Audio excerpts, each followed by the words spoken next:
I'm Attwaters at Barbican, and I'm currently an underwriting assistant for FinPro. That's working on the insurer side of insurance.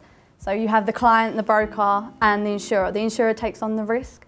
So if, for instance, you wanted to insure your factory, the insurer holds the premium from the client through the broker.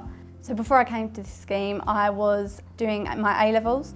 My A-levels were psychology, biology, history, economics, general studies and critical thinking, although at A2 I dropped critical thinking and biology. I wasn't too sure whether I wanted to go to university or not, and I was a bit nervous about my results, so I wanted to have a look around. I already had some experience in the insurance industry, so I applied for this role and it came up. I chose the Lloyd apprenticeship scheme over going to university because it was something where I could work, earn money and learn at the same time.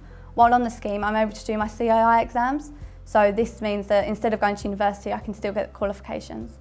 From the Lloyd scheme, you get the same exposure as a graduate, you come in at the same level, you do the same CII exams. So the scheme is on an 18-month programme. For the first month, we are in the Lloyd's Corporation itself, so we do some training, work experience within the corporation. I myself was in strategy and business planning.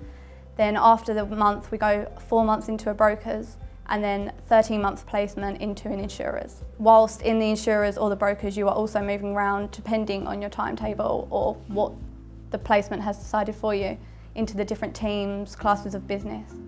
It's important that you're moving around, especially at this young age and this point in your career, so that you can learn as much as you can, see what sort of areas in insurance you're looking to go into after.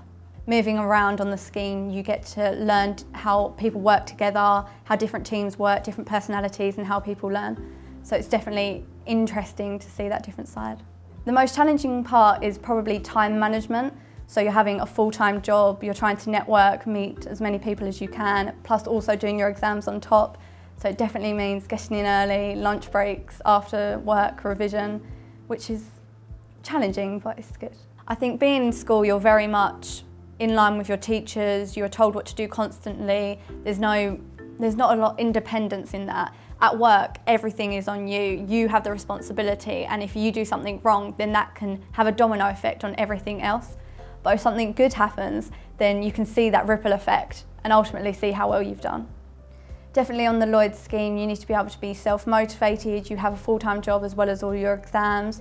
You need to be willing to go outside of your comfort zone. So for example, when we're in the brokers, you might have to go into Lloyd's, which is where the brokers and underwriters meet, and meet the underwriters and explain the risk that you're trying to present to them. So you definitely need to be confident, people person. As long as you're self-motivated and you're willing to put yourself out there, meet as many people as you can, then the opportunities that you have are exactly the same. I'm definitely looking to do my ACII in the next 3 to 4 years. It's definitely important in this industry, whether you're a graduate or not a graduate, you really do want to get your ACI if you want to progress.